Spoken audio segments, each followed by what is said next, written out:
Dal treno. Si ricorda inoltre che è severamente vietato attraversare i binari.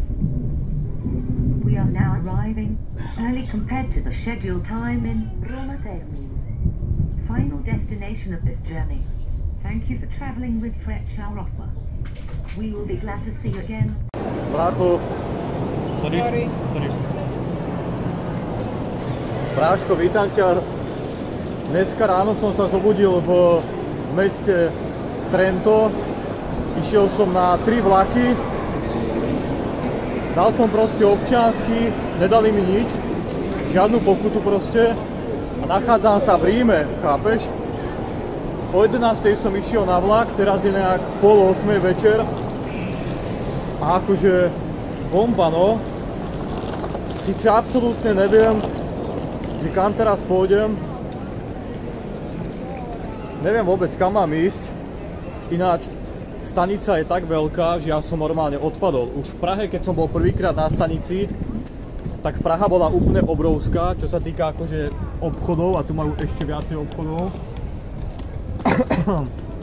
Nič, pozriem sa do mapy a pôjdeme ide ďalej, no. Ale normálne som v Ríme, chápeš, ja som aj v piči. No aj som pičistého. Prvýkrát v živote som v Taliansku a som v Ríme, ja som sa dostal 8 hodín. Za 8 hodín som došiel na čierno proste vo vlakoch sem. A revízor povedal, že mám sedieť na mieste, zobral si občiansky. A nepovedal mi nič, proste si zobral občiansky, niečo si tam počúkal a povedal, že seď tu. Na Slovensku sa mi to stalo tiež. Takže neviem, no. Ozvem sa, keď budem niekde inde. Za také 2 hodinky chôdze by som mal byť pri tom Koloseu. Takže som zvedavý, že ak to bude vyzerať na ten prvý pohľad, prvý dojem. A keď som kúkol do mapy, že kde som ja a kde je more, tak si myslím, že keď spravím 30 km za deň, tak asi tak za 7-8 dní. Za 7-8 dní budem pri mori, si myslím. Ale už mi to je jedno, ja už som proste prišiel sem. Takže už mi to je jedno. Samozrejme tam idú aj autobusy, aj vlaky, aj taxíky, aj všetko možné.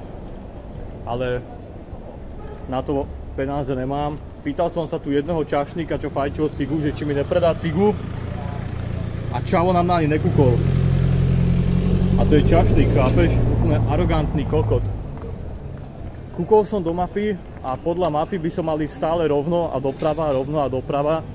A dojdem k tomu, takže som zvedavý, že ak to bude vyzerať. Lebo keď niečo pozeráš na videu a niečo vidíš v realite, to je proste úplne iný pocit. Úplne inak to vypadá, chápeš? A tu je pokoko takých pamiatok rôznych, čo sa dá pozrieť. Ale ja sa tu zdržovať určite nebudem, ja si pozriem maximálne to Koloseum. Pôjdem si hľadať nejaké miesto na spáni. Ak nájdem po ceste nejakú kobru, nejakú polovičnú cigu, tak si ju zdvihnem, zapálim si. Keď budem v tom parku, sa niekde vyščím. A samozrejme, že si to Koloseum natočím, brácho, aby si to videl, aby si mal ten prvý efekt, jak ja, z toho, jak to vypadá, no. Ale už by som aj išiel spať, ty kokot, ale dusno tu je jak píča. Takže brácho, našiel som na mape, že Koloseum. Takže idem k tomu Koloseu, alebo jak sa to volá, tej pičovine. Keď som pozeral turistické videá, tak tam proste pýtajú strašne masnú vstupenku, aby si tam mohol dojsť a pozerať sa na to. Ale tak to mám v piči. Keď nemôžem ísť dovnútra, tak aspoň pôjdem k tomu. Však čo ti jebe, však Koloseum v Ríme, to je... Neviem, či je to nejaký, že jeden z divov sveta, čo je tých 7 alebo 10, alebo koľko je tých divov sveta. A pri tom Koloseu sú rôzne parky. Takže by som sa stopol v tom parku, išiel by som na vécko. Zapálil by som si cigu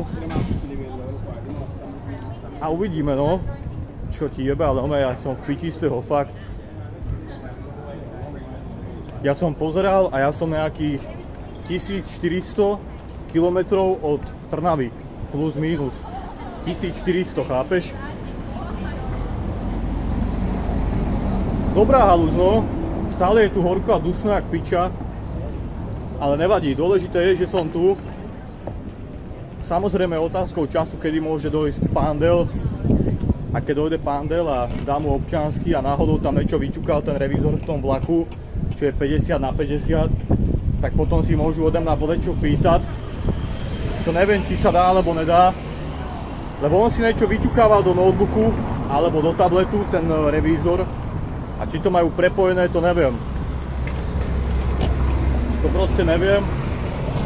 Takže keď budem pri tom Koloseu, tak sa keď tak ozvem potom.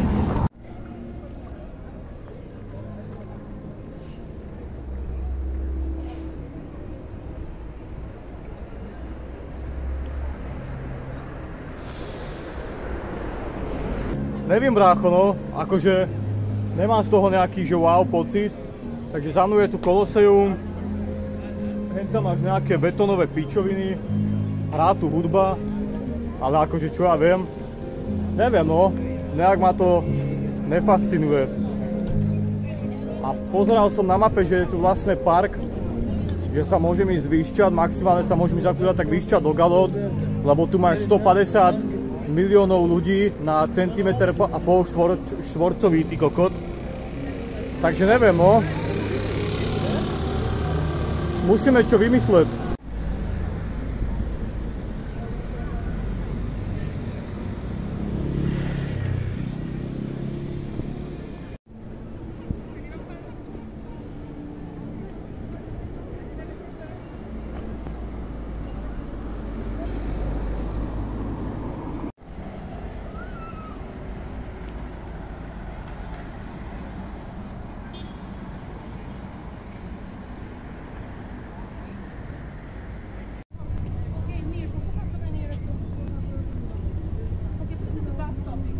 Pre toto video to je všetko. Lúčim sa s tebou. Za mnou môžeš vidieť fajnovo Koloseum v Ríme pri západe slnka, je tu horko jak piča. Doplnil som si vodu z fontány a pôjdem do nejakého parku sa asi vyšťať. Pozberám nejaké väčšie špaky, aby som si trošku zapálil. Uvidím, či niečo nájdem. Veľa ľudí nám nakúkalo, keď som si naberal tú vodu z fontány, ale ja tu mám každého v piči. Za pár týždňov, za pár mesiacov si tu budem sedieť na nejakom stejku a na kofolke a nechám tu za obed aj 200 €. Verím tému, že to tak bude, ale dovtedy treba začať pekne od nuly, od ničeho, chápeš? Kokot, idem na červenú, som si to nevšimol, nevadí, ešte to aj natáčam na kokota. No nič teda. Keď sa ti video ľúbilo, tak daj like, odber a vidíme sa pri ďalšom videu.